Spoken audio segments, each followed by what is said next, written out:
अस्सलाम वालेकुम नाज़रीन, आज के नए व्लॉग के साथ सकलैन हम्माना आपसे मुखातिब है। नाज़रीन, इस वक्त पार्लियामेंट में मौजूद हूँ। आज मेरे पास से बड़ी ज़बरदस्त खबरें हैं। सबसे पहले तो आज खबर का आगाज़ करेंगे पंजाब से। अपनी खबरों का आगाज़ पंजाब से इसलिए होगा क्योंकि इस वक्त नाज़रीन पंजाब में एक बड़ी सियासी और आइनी हमें जंग नज़र आ रही है, खसूसन चौधरी परवेज़ इलाही और PDM के दरमियान। परवेज़ इलाही इस वक्त PMLQ की जानिब से और पाकिस्तान तहरीक इंसाफ के इल्हाक के बाद वज़ीर आला पंजाब हैं, लेकिन PDM की जितनी भी मुश्तरका जमातें हैं वो इस चीज़ से सख्त नाला हैं और उनकी पहले भी कोशिश रही है कि किसी तरीके से चौधरी परवेज़ इलाही को वजारत आला से हटाया जाए। और अब इसी के लिए नाज़रीन हमें वो बड़े सरगर्म नजर आते हैं, खसूसन गवर्नर पंजाब की जानिब से या PDM की जानिब से जो हिदायत गवर्नर पंजाब को दी गई, उन्होंने वाज़े तौर पर अब स्पीकर पंजाब असम्बली को कहा है कि चौधरी परवेज़ इलाही अब एतमाद का वोट लें। इससे पहले नाज़रीन तहरीक अदम एतमाद भी जमा करवाई गई है पंजाब असम्बली में। तहरीक अदम एतमाद पर स्पीकर पंजाब असम्बली सप्तान खान ने वाज़े तौर पर कहा है कि वो तहरीक अदम एतमाद की वोटिंग कराएंगे और इस हवाले से जुम्मे के दिन नाज़रीन इजलास बुलाया जाएगा। लेकिन आज स्पीकर ने एक वाज़े तौर पर जो एक लाइन कही, उन्होंने कहा कि इस जुम्मे को सिर्फ और सिर्फ तहरीक अदम एतमाद जमा करवाई जा सकेगी, जबकि इस पर वोटिंग जो है वजारत आला के लिए जनवरी के पहले हफ्ते ही हो सकेगी। इस पर नाज़रीन रिएक्शन भी हमें नजर आया, बड़ा सख्त रिएक्शन दिया गया है PDM की जानिब से। खुसूसन इस वक्त पाकिस्तान के जो वजीर दाखिला है राना सनाउल्लाह अक्सर इस तरह के बयान देते रहते हैं। जिस तरह से आपने कुछ दिन पहले बाज़ सुनी होगी कि राना सनाउल्लाह ने पंजाब में गवर्नर राज लगने की बातें की थी। हालांकि ये पॉसिबल नहीं है, लेकिन उसके बावजूद राना सनाउल्लाह इस बात पर बजीद हैं कि पंजाब में गवर्नर राज लगाया जाएगा और इस वक्त उनके मुताबिक आइनी तौर पर परवेज़ इलाही जो है वो वजीर आला पंजाब नहीं रहे। नाज़रीन, इस पर आपको स्पीकर पंजाब असम्बली सप्तान खान के मुतालिक भी बताएंगे। जिस तरह से उन्होंने कहा कि वज़ीर आला को बचाना मेरा कोई काम नहीं। वज़ीर आला खुद जिस तरह से अदम एतमाद की तहरीक इस वक्त PDM की जानिब से लाई गई है, तो वोटिंग के हवाले से देखा जाएगा कि वोट किसके तरफ जाते हैं और फिर ही वज़ीर आला का इंतखाब हो सकेगा। नाज़रीन, अगर वोटिंग की बात कर लें तो तकरीबन PTI के पास 177, जबकि PDM के पास भी 177 अरकान हैं, मेंबरान हैं, जबकि 10 वोट जो PMLQ की जानिब से ऐड इसमें मजीद किए गए हैं। उन 10 वोटों की वजह से वो 10 वोट जिस तरफ भी जाएंगे नाज़रीन बर्तरी उन्हीं को हासिल होगी।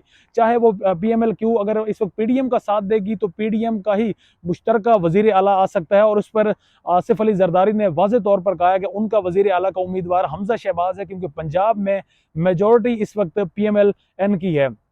और नाज़रीन यहाँ पर एक और भी कोट करता चलूँ कि आसिफ अली जरदारी का ये भी कहना था कि बिलावल भुट्टो जरदारी और हमजा शहबाज दोनों उन्हें अपने बेटों की तरह लगते हैं। हालांकि ये वही आसिफ अली जरदारी है नाज़रीन, और ये वही हमजा शहबाज शरीफ का बेटा है, जो एक दूसरे के खिलाफ बड़े तंदुतेज जुमले कसे जाते थे, एक दूसरे को पेट फाड़ा जाता था, सड़कों पर घसीटा जाता था।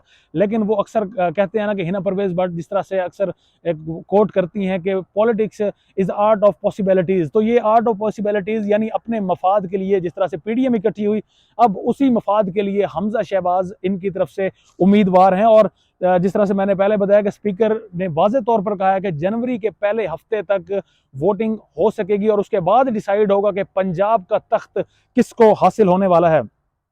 इसके अलावा नाज़रीन केसेस की भी आज बड़ी अहम केसेस की समाअत हुई है, उस पर भी आपसे डिस्कस कर लेते हैं। सबसे पहले इमरान खान पाकिस्तान के फॉर्मर प्राइम मिनिस्टर, उनके खिलाफ जो एक केस चल रहा है, खसूसन वो ज़ेबा चौधरी के मुतालिक जो केस है, जो नाजेबा अल्फाज अदा किए थे पाकिस्तान के former prime minister Imran Khan ने ज़ेबा चौधरी के मुतालिक।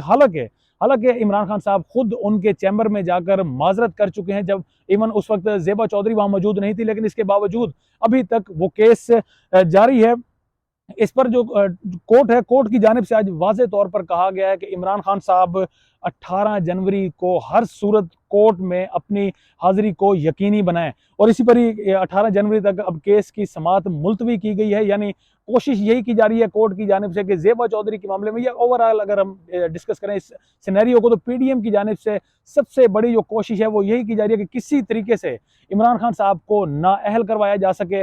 और एक और नाज़रीन यहाँ पर मैं खबर भी शेयर करता चलूँ मेजर आदिल राजा की। आज का उनका जो ट्वीट था, ये मेजर आदिल राजा वो नाज़रीन अब इसे कह सकते हैं कि रिटायर्ड आर्मी ऑफिसर हैं जिनकी अक्सर व बेशतर खबरें सच्ची साबित हुई हैं। आज एक मरतबा फिर उन्होंने खबर दी है कि इमरान खान साहब को लंदन से एक कॉल की गई है पाकिस्तान में, और ये वाज़े तौर पर अहकामात दिए गए हैं कि किसी भी सूरत में इमरान खान को गिरफ्तार करना है, वो चाहे तहरीक आदम एतमाद जो इस वक्त पंजाब में सूरत हाल चल रही है उससे पहले, या नाअहली जिस तरह से एक तलवार लटक रही है, या नाअहली के बाद, लेकिन हर सूरत में पाकिस्तान के फॉर्मर प्राइम मिनिस्टर को गिरफ्तारी के अहकामात लंदन से दिए गए हैं। और लंदन से कौन अहकामात जारी करते हैं वो आप सबको मालूम है कि PMLN के, यानी वो भी पाकिस्तान के 3 मरतबा वजीर आजम रहने वाले नवाज शरीफ के मुतालिक गुफ्तगू हो रही है। नवाज शरीफ ने यहाँ पर पैगाम भिजवाया कि किसी भी सूरत में इमरान खान को गिरफ्तार किया जाए।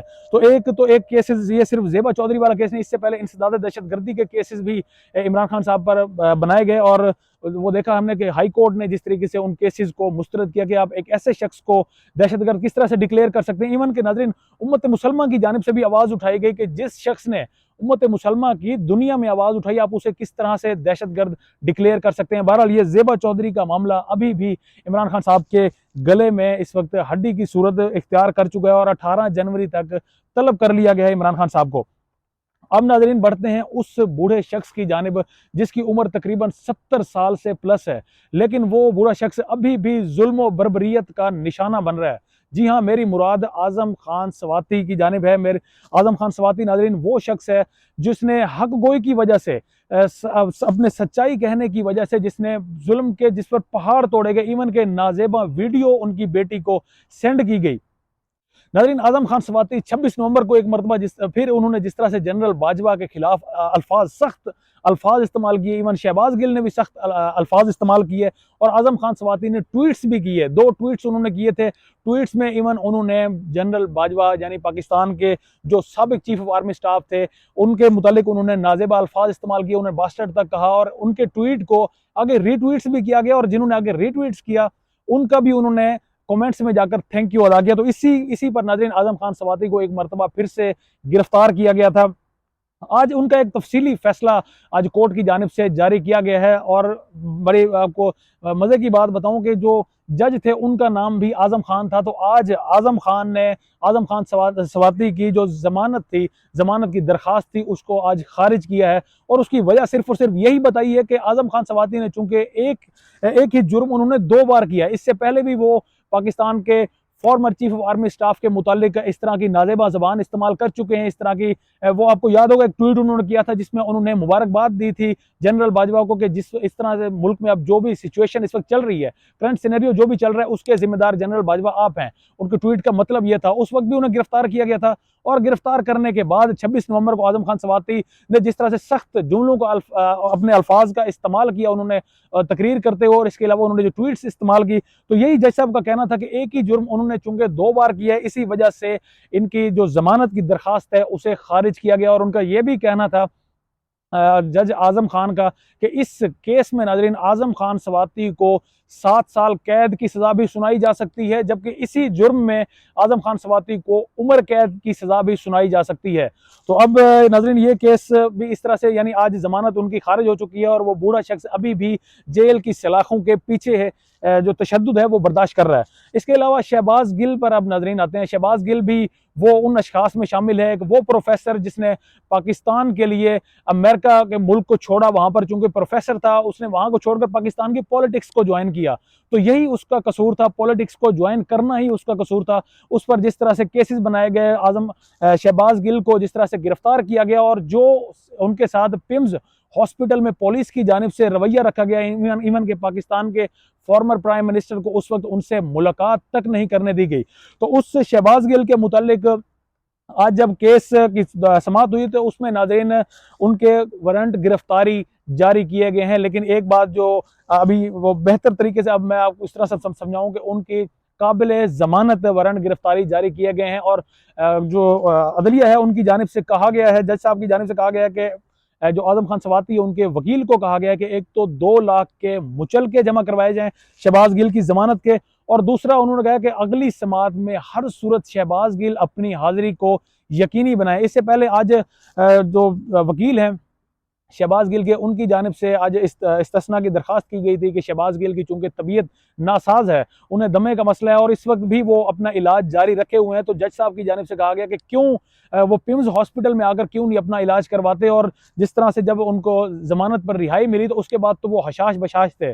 तो इसी वजह से नाज़रीन उनको अब दोबारा से उनके दोबारा से वारंट गिरफ्तारी जारी किए गए और समाअत शहबाज गिल के केस की समाअत भी 6 जनवरी तक मुलतवी की गई है। तो नाज़रीन इन तीनों केसेस से आपको एक बात वाज़ेह होगी कि किस तरीके से पाकिस्तान तहरीक-ए-इंसाफ को इस वक्त जो विक्टिमाइज पाकिस्तान तहरीक-ए-इंसाफ उसका शिकार हो चुकी है। पीडीएम की तकरीबन 13 से 16 जमातें मिलकर पाकिस्तान तहरीक-ए-इंसाफ को उन्होंने टारगेट पर रखा है। और सिर्फ ये पाकिस्तान तहरीक-ए-इंसाफ के साथ नहीं हो रहा, ये इससे पहले अगर मैं बात करूं इवन कि जब पाकिस्तान तहरीक-ए-इंसाफ हुकूमत में थी, गवर्नमेंट में थी, तो उस वक्त नाज़रीन यही सूरत हाल होती थी पीडीएम के साथ। हम अपनी इन आंखों से हमने देखा है कि जिस तरीके से पाकिस्तान पीपल पार्टी या पीएमएलएन के लीडर्स वो भी इसी तरह से नैब के चक्कर काट रहे थे, अदालतों के चक्कर काट रहे थे। तो ये कोई नई तारीख रकम नहीं हुई। तकरीबन 75 साल तारीख में हमने सिर्फ और सिर्फ यही सीखा है कि जो भी गवर्नमेंट पाकिस्तान में जो भी गवर्नमेंट आएगी उसने सिर्फ और सिर्फ इंतकामी कार्रवाइयां करनी है। इंतकामी कार्रवाइयों में या तो नैब का उन्हें